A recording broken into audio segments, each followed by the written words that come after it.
Tu macam orang cakap, why kahwin muda? I cakap jodoh awal. I pun tak expect pun nak divorce. Siapa nak kan? Sebelum nak bercerai memang Ani bertahan sebab anak.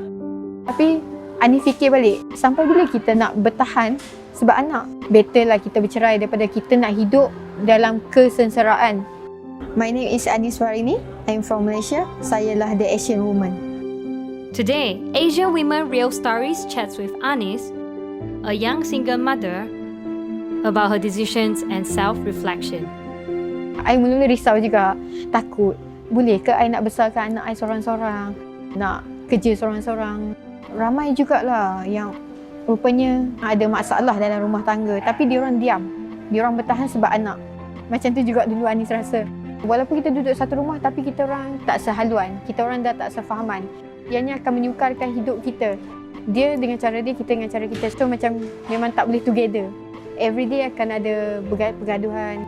Anak stres nak tengok parents yang bergaduh, yang bertekak tiap-tiap hari. I dengan dia cuba fix antara satu sama lain. Tapi bila I nak, dia pula tak nak. Bila dia nak, I pula tak nak.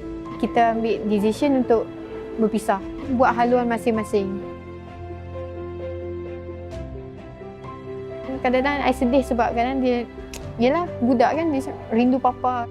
Sebab anak I rapat dengan papa dia, I sedih juga. Kita pun tak minta ujian dalam hidup anak I macam ni. I cuma nak anak I happy. Budak-budak dia tak faham lagi, akan banyak persoalan. Dia nak I kahwin dengan papa dia juga. I cuma akan cakap, papa dengan mami kena tinggal asing. Kita orang dah berpisah, cakap macam tu, dia cakap baik-baik. So lama-kelamaan dia akan faham. Kalau dia rindu, dia akan call.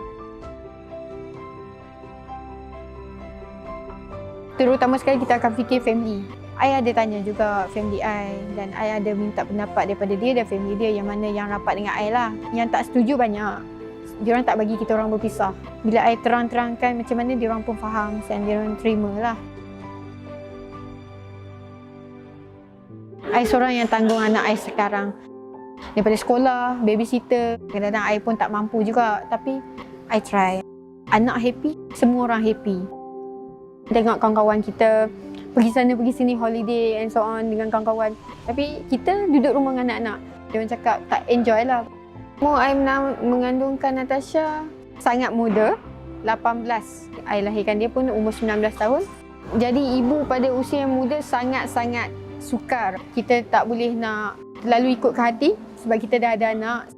Semua single mom tak semestinya kuat. Disebabkan ada yang berikan sokongan, family I bagikan sokongan, adik-beradik yang lain, kawan-kawan. So, membuatkan I jadi kuat. Penceraian sekarang, I pun tak galakkan orang untuk bercerai. Benda boleh bincang, kita bincang. Tapi kalau benda ni, kalau dah tak boleh nak berbincang, kalau benda tu yang memudaratkan hidup kita, diri kita, lebih baik kita berpisah dengan cara yang baik. Fikirkan masa depan untuk anak dan diri sendiri, apa yang kita nak dalam hidup.